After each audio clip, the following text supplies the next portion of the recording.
안녕하세요. 국민대학교의 정구민입니다. 오늘 발표를 맡게 돼서 영광이고요. 지금 이제 자동차 업계에서 이제 나오는 얘기가 이제 모빌리티 100년 만에 패러다임 변화를 얘기하는데 보통 이제 자동차 쪽에 집중을 좀 했었는데요. 전기차 자율주행 서비스가 핵심이 되고 있고요. 이제 거기에 따라서 생산에 대한 이슈가 어떻게 바뀌는지까지 좀 보도록 하겠습니다. 예, CS에 갔다 와서 이제 정리한 부분이고요. 이제 모든 것은 AI로 연결된다 이렇게 되어 있는데, 우리 장 교수님 앞에서 이제 말씀하신 것처럼 이제 생산에 있어서 나오는 부분들이 이제 AI하고 이제 디지털 트윈 그리고 로봇이 최근에 상당히 중요해지고 있는데 그 문제를 어떻게 풀어갈까 이런 부분들을 좀 봐야 될 것 같고요. 저의 오늘 발표의 결론은 이제 뭐가 있냐면 지금 테슬라 케이스처럼 뭐가 있냐면 이제 그 자동차 자체하고 그리고 생산에 대한 부분들을 같이 보고 있는데 우리나라에서도 그런 부분들이 좀 같이 좀 가야 되지 않을까 싶습니다. 여기 계신 분들도 그래서 그런 부분들에 많이 관심을 가져주시면 좋을 것 같고요. 저는 이제 그 PLM 전문가는 아니고 저는 이제 지금 국민대학 전자공학부에 있고요. 제가 지금 하는 부분은 이제 자율주행이나 이제 차량용 전기전자 소프트웨어를 주로 보고 있는데 지금 제가 맡고 있는 게 이제 휴맥스와 현대오토에버 사회회사를 맡고 있고요. 그리고 현대자동차 이제 지금은 제조솔루션 본부고요. 생산기술개발센터에 한 1년 정도 자문교수로 출근을 하면서 일을 좀 했던 경험이 있습니다. 그래서 그런 부분들을 좀 묶어서 좀 보도록 하겠습니다. 이제 1913년에 포드의 이제 컨베이어 방식에 앞에 나왔던 부분이죠. 이제 그 자동차 대량 생산의 시대가 있었고 한 100년 정도가 지났습니다. 그래서 2010년대가 됐는데 갑자기 이제 자동차 시장에서 엄청난 변화가 좀 있었던 거죠. 그래서 여러 가지로 해석을 하고 있습니다. 근데 그 중에 하나가 뭐가 있냐면 이제 자동차가 싼 가격에 전 세계로 보급되면서 한 100년 동안 전세로 보급이 됐고 중국 시장의 성장을 마지막으로 자동차 생산 대수가 포화되면서 이제 그러면 이제 많이 팔려나간 자동차를 기반으로 서비스를 만들어 보자 이런 게 하나의 해석이 있고요. 그래서 지금 이제 나오는 부분들이 결국 이제 변화가 이제 운전에서 이동으로의 변화가 되고 운전이라고 하는 부분들이 이제 건강한 성인 중심이라 그러면 이동이라고 하는 부분들은 이제 노약자나 아니면 다들 누구나 이동할 수 있는 시대가 되면서 그 변화를 어떻게 가져갈 거냐. 그래서 운전자에서 이제 승객의 포커스. 그래서 우리가 ADAS라고 하는 부분들이 이제 자동차에서 주로 운전자의 포커스를 맞췄는데 이제 승객의 포커스를 맞추면서 생활 공간이라고 하는 부분들, 도시 운영 이런 부분들이 중요해지고요. 그다음 우리가 봐야 되는 부분들이 이제 기존의 컨베이어 방식을 어떻게 바꿀 것인가 이런 부분들이 상당히 중요해지고 있습니다. 앞에 이제 교수님 말씀에도 여러 가지 시사점들이 있는데 최근에 나오는 자동차 생산에서의 주요 이슈는 고장 상황이나 이상 상황을 어떻게 대처할까라는 게 상당히 이제 중요한 부분이 되고 있고, 그럼 그게 이제 과연 사람이 할 때와 로봇이 할 때 고장 상황에서 로스가 크다면 우리가 그걸 써야 되는가, 아니면 그 로스를 어떻게 줄일 것인가가 이제 하나 상당히 이제 중요한 이슈가 되고 있습니다. 그래서 한번 이렇게 살펴보면 자동차에서 이제 서비스로 가고 있고요. 그래서 운전자에서 이제 승객으로, 그리고 운전에서 이동으로 가는 부분들, 그 기술이 이제 기계에서 이제 기계도 중요하고요. 전기전자 소프트웨어. 결국 이제 융합이라는 게 상당히 중요해진다. 이런 부분이 되고요. 그다음에 생활이라고 하는 부분들. 그리고 개별 차량에서 이제 도시 전체의 차량을 어떻게 운영할 것인가. 그래서 나와 있는 부분이 이제 현대차의 그림이고요. 상징적으로 보여주는 부분이 운전에서 이동으로의 변화가 이제 생활 공간으로 변화가 되고, 그러면 이렇게 변화했을 때 우리의 생산은 어떻게 바뀔 것인가. 이런 부분들이 좀 있고요. 그 도시가 변했습니다. 지금 전 세계적으로 이제 도시 인구 집중이 이제 심화가 되고 있는데, 그러면은 여기 작은 점들을 표현한 게 이제 기존에 그렇게 나눠져 있던 부분들이 이제 점점 더 거대화되고 집중화되는 거죠. 그리고 인터넷의 발전을 통해서 연결이 되면서 어디가 잘하고 어디가 값싸고 맛있고, 그래서 그런 부분들을 중심으로 이제 점점점 사라지는 거죠. 잘하는 사람만 살아남는 이런 부분들이 좀 되고 있습니다. 결국 이제 이런 식으로 이제 도시화 그리고 거대 빌딩화 그리고 집중화가 되면서 이동 서비스가 중요해지고, 이동 서비스에서는 그 이동하면서 어떻게 우리가 공간을 쓸 것인가, 그리고 그 공간을 또 어떻게 설계하고 생산할 것인가라는 문제까지도 우리가 좀 바라볼 수 있습니다. 특히 중요했던 변화는 스마트폰의 변화가 상당히 중요했다. 그래서 이게 이제 또 하나의 해석이 되고, 그러니까 자동차사가 느끼는 부분들하고 그리고 개인이 느끼는 부분들, 즉 내가 위치가 어디에 있고 자동차가 어디에 있고 내 있는 위치로 자동차를 부르고 하는 부분들에서 always connected라고 하는 부분에서 이제 그 서비스가 발전하면서 이동 서비스가 발전하는 기반을 이제 스마트폰이 주도했다라고 하는 부분을 또 하나 우리가 생각해 볼 수 있습니다. 그리고 이제 코로나19에서 이제 우리가 이제 봐야 되는 부분들은 사람의 이동이 감소하고 이제 사물의 이동이 증가했다. 이런 부분들을 볼 수가 있고요. 여기 보면 이제 나오는 부분들이 여기 GM의 서비스나 유어나우라고 하는 이제 벤츠 BMW 서비스는 상당히 고전을 했고요. GM 이제 문을 닫았고 이제 그거에 비해서 이제 우버, 리프트, 그랩도 상당히 어려웠는데 이 업체들은 어떻게 변신을 하냐면 배송을 강화하는 부분이 있습니다. 즉 이상 상황이 왔을 때 그 소프트웨어하게 변해갈 수 있는 부분들이 서비스 업체들은 상당히 그 변해가서 배송에서 이제 뭐 만회했다 이런 부분들이 있고요. 즉 이제는 모빌리티라고 하는 부분들이 사람의 이동과 사물의 이동을 같이 봐야 되고 그럼 이제 그 부분에서 어떻게 생산을 할 것인가를 배송하는 기기나 배송기기를 자동차로 볼 것인가 로봇이 볼 것인가 누가 생산할 것인가 이제 이런 문제들까지 우리가 확장해서 좀 볼 수가 있습니다. 그리고 또 하나 이제 중요한 부분이 생산 방식의 변화가 될 거고요. 기존의 이제 컨베이어 방식에서 지금 최근에 차량 스마트 팩토리에서 많이 참조되고 있는 게 한 3가지로 좀 볼 수가 있습니다. 즉 현대자동차 싱가포르 공장 HMGX 부분하고요. 그 다음에 테슬라 기가 팩토리하고 이제 벤츠의 M5360 이제 뒤에 잠깐 좀 보도록 하고요.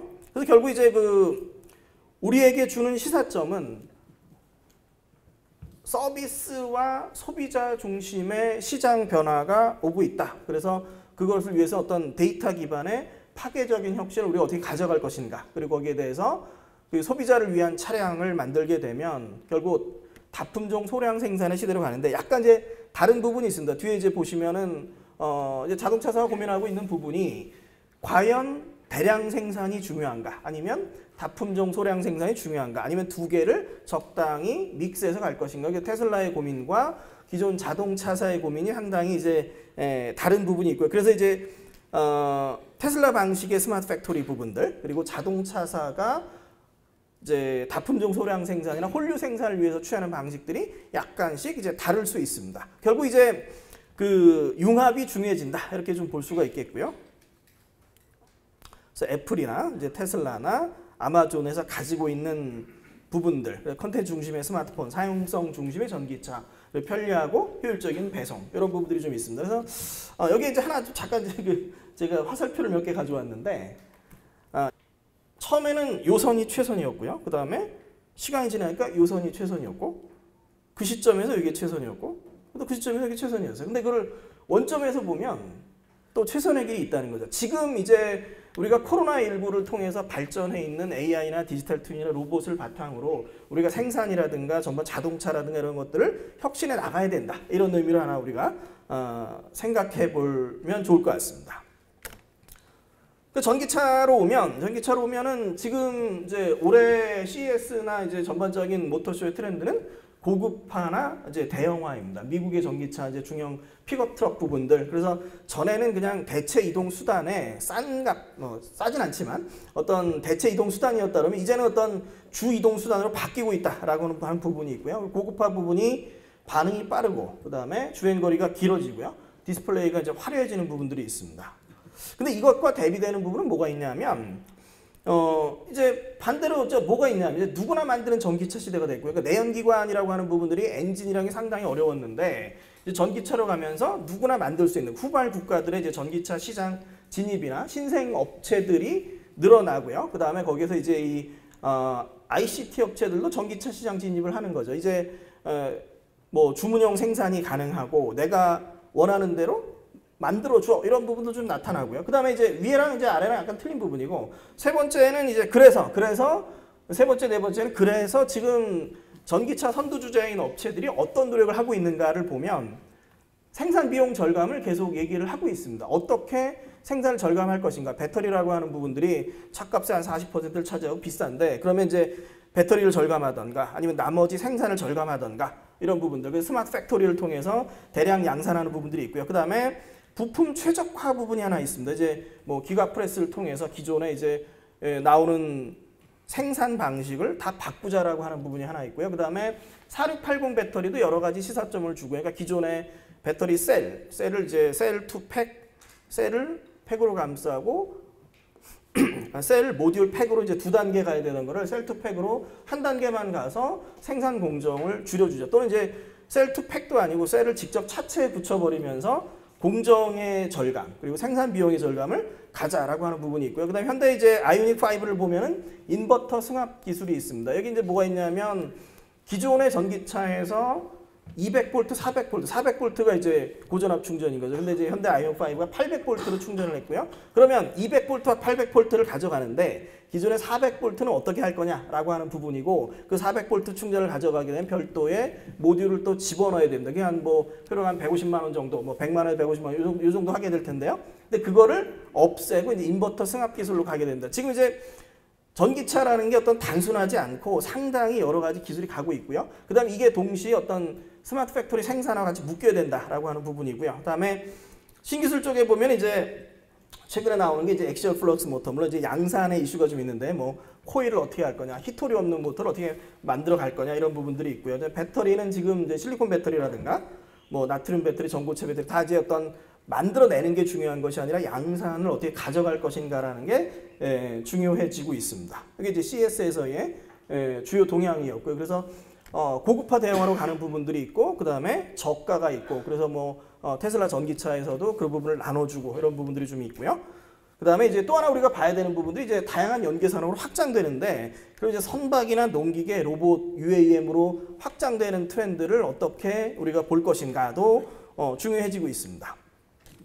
이게 이제 뒤에 이제 생산으로 넘어갈 때 상당히 중요한 페이지가 될 것 같은데요. 이제 전기차가 플랫폼화되면서 모델 설계가 쉬워지는 거죠. 배터리 열을 하나 빼고 넣고에 따라서 큰 차를 만들 건지 작은 차를 만들 건지 생산이 상당히 간단해집니다. 동시에 이제 뭐가 있냐면, 그래서 지금 이제 기존의 자동차들, 뭐 현대나 폭스바겐 같이 테슬라의 플랫폼 방식 일찍 도입한 회사들의 전략은 다양한 차량을 빨리 만들어 가자라고 하는 전략인 거죠. 그런데 아직 뭐 테슬라 같은 경우에는 우리는 만들면 다 팔려라고 하는 대량 양산에 이제 포커스를 맞추고 있는 부분이에요. 약간씩 이제 회사마다 스마트 팩토리 전략이 조금 다르다 이런 부분이 될 것 같고요. 그래서 전기차 플랫폼화가 가지고 오는 이제 앞으로 진화에 상당히 이제 그 어떻게 될 것인가라고 하는 부분이 대량 양산 부분이 있습니다. 그래서 뭐 스마트폰하고 상당히 유사하다 이런 부분이 될 것 같고요. 스마트폰 이제 우리 생각해 보면 처음에는 퀄컴이 가져온 벤처 업체 퀄컴이 CDMA를 가져온 스파게티 코드, 정말로 정리되지 않은 코드를 어떻게 이해하는가는 통신 엔지니어 중요했다 그러면, 나중에 가면은 이제 퀄컴이 칩을 만들고 레퍼런스 보드를 만들고, 그래서 그 중간에는 회로 엔지니어가 중요했다가 그 다음에는 하드웨어보다는 소프트웨어가 중요해지고, 이런 트렌드가 자동차에서 특히 이제 전기차에서 좀 나타난다라고 하는 부분이 될 것 같고요. 여기 이제 부품사의 재편 가능성을 앞으로 어떻게 볼 거냐, 이런 것도 하나 이제 우리가 참고해 볼 필요가 있을 것 같습니다. 다음에 이제 자율주행 쪽으로 넘어오면, 이제 자율주행이 위기인가 기회인가 이런 부분들이 있는데요. 여기서 이제 하나 이제 보면 자율주행이 어떻게 변해가는가를 하나 좀 보면 좋을 것 같습니다. 올 초에 이제 실리콘밸리 해고의 와중에서 구글 웨이모도 대량 해고를 했었고요. 그다음에 이제 작년 말에 애플 자율주행차가 원래 2024년에 운전자 없는 형태로 나오려고 그러다가 결국 2026년으로 연기를 했습니다. 그래서 운전석이 있는 형태로 2026년에 상용을 하겠다. 그다음에 아르고 AI 쪽에서 한 5, 6조 정도를 쓰고서 앞으로 돈이 그 정도 더 들어갈 텐데 그럼 될까? 그냥 닫아. 일단은 여기서 스탑하자. 이런 부분이 있고요. 거기에 비해서 지금 이제 그 GM 크루즈나 현대가 투자한 모셔널 같은 경우는 일단은 계속 진도를 나가고 있습니다. 얼마 전 발표에도 GM 크루즈에서는 계속 투자하겠다라고 이제 발표를 했었고요. 이런 위기 상황이 있는데, 그런 기회 상황을 잠깐 좀 보면, 자율주행의 기회 상황은 뭐가 있냐면, 내년 초에, 지금 볼보가 원래 올 연말이었는데 내년 초로 미뤄졌고요. 그 자율주행 프로세서가 이제 상용화가 됩니다. 이제 기존에 우리가 자율주행차에 트렁크를 열면 PC가 들어있는데, 거의 다 PC가 들어있습니다. 근데 PC가 들어있는데 그게 조그만한 프로세서로 바뀌는 게 이제 내년 초부터 시작이 되는 부분이고요. 이게 이제 엄청난 변화를 가져올 거다 이런 부분입니다. 즉 이제 우리가 봐야 될 거는 서울에서 뭐 서울, 부산, 대구, 광주, 목포 다 가고 강도 가고 바다도 가고 산도 가고 이런 어떤 완전 자율주행의 꿈은 너무 멀었고 너는 그걸 오지 않을 수 있는데 이제 뭐가 이슈냐면 이제 자동차사가 고속도로에서 도심으로 서서히 들어가는 현실적인 자율주행 진화는 이제 시작된다라고 하는 부분이고요. 그래서 이제 우리가 얘기하는 자율주행 전기전자 소프트웨어 플랫폼, 고성능 자율주행 프로세서나 자율주행 센서나 소프트웨어 플랫폼, 우리가 말하는 라이다 같은 경우에 이제 최근 올 1월에 CES에서 보면은 이제 보쉬가 뭘 발표했냐면 내년부터 레벨 4 자율주행을 위한 라이다를 대량 양산하겠다라고 발표를 했고요. 그건 이제 자율주행 스타트업이 루미나를 겨냥한 발언입니다. 철저하게 겨냥한 발언인데 어쨌든 이제 내년이 되면 엄청나게 싸지겠네 이런 부분이고요. 실제로 이제 현대도 투자한 이스라엘의 옵시스라는 라이더 회사는 내년도에 고성능 라이다를 한 대에 4대를 달면 차량 한 대에 4대를 달면 360도를 볼 수 있는데 라이다 한 대 가격을 $150에 공급하겠다고 발표를 했고요. 그 4대 하면 $600입니다. 상당히 내려간다. 이제 곧 어떤 자율주행차의 큰 혁명의 시간이 온다. 이렇게 좀 볼 수가 있겠고요. 그래서 한 2025년에서 2027년 정도면 자율주행 프로세서, 자율주행 센서, 소프트웨어 플랫폼이 안정화될 걸로 보고 있습니다. 그러면은 요 안정화되는 시간 이후에는 자율주행이 크게 발전할 거다. 이건 또 어디에도 영향을 주냐면 대량 양산된 센서들은 로봇에서도 영향을 주고요. 스마트 팩토리의 로봇도 영향을 받아서 잘 갈 수 있습니다. 이 자료는 작년 한 11월쯤에 리아에서 이제 자율주행 2023 어떤 변화를 맞이할까라는 보고서를 하나 제출한 게 있는데 거기 보면 이제 자세한 내용을 좀 볼 수 있으실 겁니다. 네, 그래서 이제 도심 자율주행을 잠깐 보면 이제 도심 자율주행으로 넘어올 거라는 거죠. 그래서 이제 보면 이제 아까 디지털 트윈 나왔던 게 이제 비슷한 문제로 현실 속에서도 이제 자율주행차에서도 디지털 트윈이 중요해지고 그럼 그 디지털 트윈이라는 걸 우리가 어떻게 이제 개발해 나갈 것인가 이런 걸 좀 볼 수 있겠고요. 그래서 이제 여기 작년에 이제 나온 상당히 재미있는 발표는 뭐가 있었냐면 모비라이라고 하는 센서도 만들면서 자율주행도 하는 업체가 우리가 마이애미에서 2주 만에 자율주행을 끝냈다라는 발표가 있습니다. 그 2주라고 하는 게 불가능한 수치인데 그게 어떻게 가능하냐면 모비라이 상장 당시에 전 세계에 1억 2천만 대의 모비라이 카메라를 달고 있고요. 우리나라에서는 법적으로 금지되어 있는데 여러 회사에서는 거기에서 이제 정보를 모아서 다 가지고 있습니다. 모비라이 가지고 있다가 즉 이미 유럽과 이제 미국의 주요 도시에서는 정밀지도를 다 가지고 있고요. 그래서 2주라는 게 어떤 거냐면 마이애미 정밀지도를 가지고 있는데 그 위에서 AI를 열심히 학습시켜서 충분히 학습을 시킨 다음에 실제로 차가 도착해서는 테스트만 했더니 2주면 충분하다 이 얘기고요. 그러니까 지금 이제 디지털 트윈 기술이 상당히 발전해 있다 이런 부분이 이제 될 것 같습니다. 다음에 이제 서비스적인 요소를 좀 보면. 네, 시간 관계에서 뒤에 잠깐 좀 보면 즉 공유 모델을 도입하는 도시가 늘어나고 있습니다. 예를 들어서 이제 우리나라도 인구 감소되면서 시골 지역에서 어떤 이슈가 있냐면 버스 회사들이 나 운영을 더 이상 못하겠어라고 지자체 얘기를 해요. 그럼 지자체가 계속 보조금을 줍니다. 그럼 그렇다고 해서 버스가 자주 다니냐면 버스가 1시간, 2시간 이렇게 다녀요.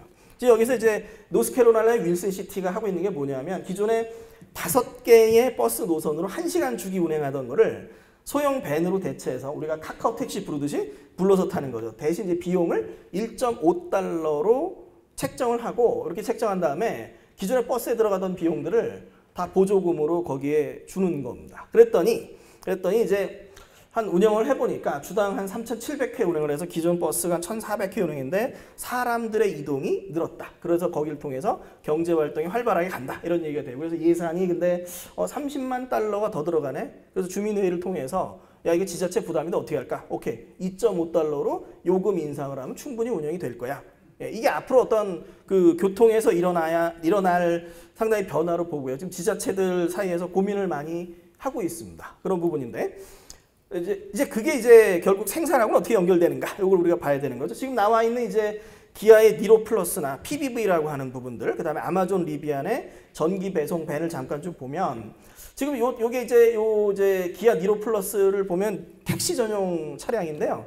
기존 차량은 약간 달라요. 뒤가 상당히 높습니다. 왜냐하면 우리가 이제 운전이라고 하는 거는 우리가 앞에 타지만 승객이 되면 뒤에 타기 때문에 뒷좌석 공간을 어떻게 충분히 확보해 줄 것인가라는 게 이제 니로 플러스의 이슈인 거죠. 그래서 뒷좌석을 높이고 그 밑에 그림처럼 뭐냐면 뒷좌석 승객이 내 공간을 조절할 수 있도록 했습니다. 그래서 승객을 위한 디자인이라는 게 하나 있고요. 그럼 여기를 위해서는 당연히 다품종 소량 생산을 위한 스마트 팩토리가 필요하겠네. 이런 얘기가 될 거고. 그다음에 이제 아마존 리비엔의 이제 전기 배송 밴을 보면 배송 운전자의 사용성을 위한 설계가 들어갑니다. 그러니까 전기 플랫폼을 통해서 공간을 충분히 확보를 하고요. 그 다음에 살짝만 밀어도 문이 열리고, 그 다음에 이제 가장 배송하면서 배송 운전자들이 겁내는 게 이제 그 사각지대 때문에 발생하는 사고인데 360도를 볼 수 있도록 넣어놨습니다. 그래서 앞으로 이런 어떤 서비스 기반 차량 설계가 많이 늘어난다. 탑다운으로 가는 부분들이 늘어날 거다. 이렇게 좀 볼 수 있습니다.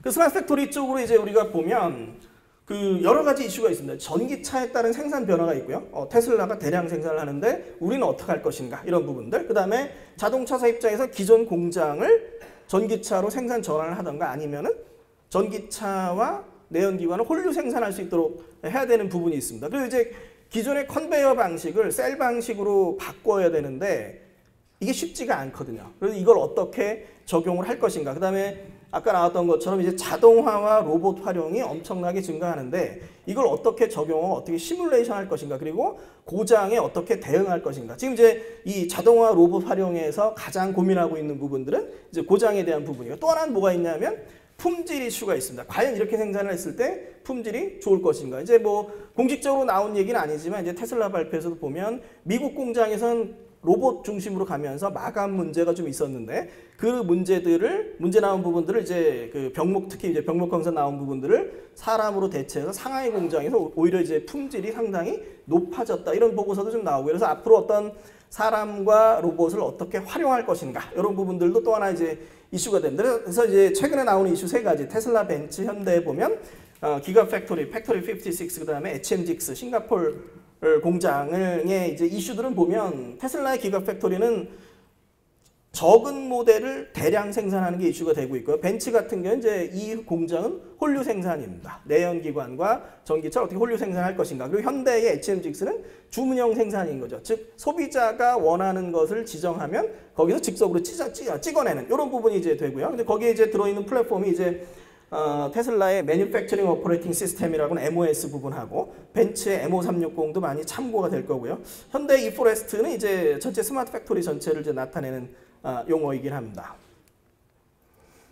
네, 그리고 이제 나온 부분이 이제 요게 이제 저기 부분이죠. 이따가 이제 엔비디아 옴니버스 발표가 좀 있을 텐데, 그러니까 벤츠가 발표한 게 옴니버스를 통해서 시뮬레이션을 통해서 우리가 했더니 한 20% 정도 절감했다 이런 부분들이 있고요. 예, 박수인 대표님 와 계신데 이 비주얼 컴포넌트에 나와 있는 이제 시뮬레이션 부분입니다. 이제 최근에 결국 이제 그 디지털 트윈에서 최근에 이슈가 되는 게 뭐가 있냐면 단순히 가상 세계가 아니라 실제를 반영을 해야 되거든요. 실제 있는 다양한 로봇들이나 생산을 컴포넌트로 넣어서 지원을 해줄 수 있는 툴들이 성공하는 거죠. 그래서 이게 이제 이 앞에 나와 있는 그 부분하고 지금 전기차 시대에 이제 테슬라 얘기하고도 좀 비슷한 얘기들이 좀 있는데요. 그러니까 유럽의 대형 업체들이 그 트렌드를 잘 따라가고 있는가 이런 부분들에서도 이제 요 솔루션에서 또 하나 이제 어떤 그 고민할 부분들이 좀 있습니다.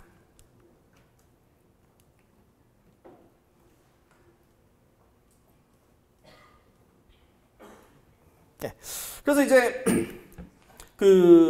지금 디지털 트윈을 위한 활용한 시뮬레이션에서 결국 이제 로봇과 인공지능 부분이 있고요. 가장 이제 중요한 부분이 아까 이제 장 교수님 발표에 나왔던 것처럼 리얼월드하고 사이버월드의 격차를 어떻게 줄일 것인가 이런 부분들이 있습니다. 그래서 지금 최근에 주요 이제 대형 업체 조금 제가 이제 죄송하면 주로 이제 그 현대 쪽 자문을 하다 보니까 현대 쪽만 보게 되는데 어쨌든 그 추상화 레벨에 대한 고민이 있거든요. 뭐 현대, 삼성, LG다 어떤 고민을 하냐면 사이버월드에서 리얼월드까지의 격차를 줄이기 위해서는 결국 리얼월드의 소프트웨어뿐만이 아니라 리얼월드의 하드웨어를 어떤 식으로 뭐 통제를 해야 될, 어떻게 관리를 해야 되는데 그걸 어떻게 할 거냐. 예를 들어서 이제 로봇이 있으면 로봇의 최소한 모터 드라이버까지 가야 될 것인가, 그 정의사항을 어떻게 넣을 것인가라는 고민들이 최근에 이슈가 좀 되고 있습니다. 그러니까 기존에는 이제 로봇 생산이 대량 생산이 아니었기 때문에 뭐 스타트업에 주문해서 일부 가져오는 로봇을 이제는 로봇이 너무 많이 들어가는데 이 관리를 어떻게 할 것인가. 근데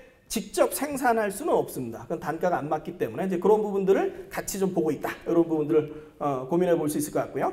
그다음에 이제 기가 캐스팅 쪽에서 나오는 부분들, 뭐 상당히 뭐 몇 년 됐는데 이제 충격적인 부분이죠. 그러니까 기존에 프레스하고 뭐 조립하고 이런 부분을 넘어서 이제 우리가 이제 기가 캐스팅을 통해서 찍어내는데 문제가 있을 수 있어요. 열 변형이라든가 세부적인 마감이라든가 이제 이런 품질 문제라든가 이런 걸 어떻게 해결할 것인가 이런 부분들이 또 하나 이제 이슈가 될 거고요.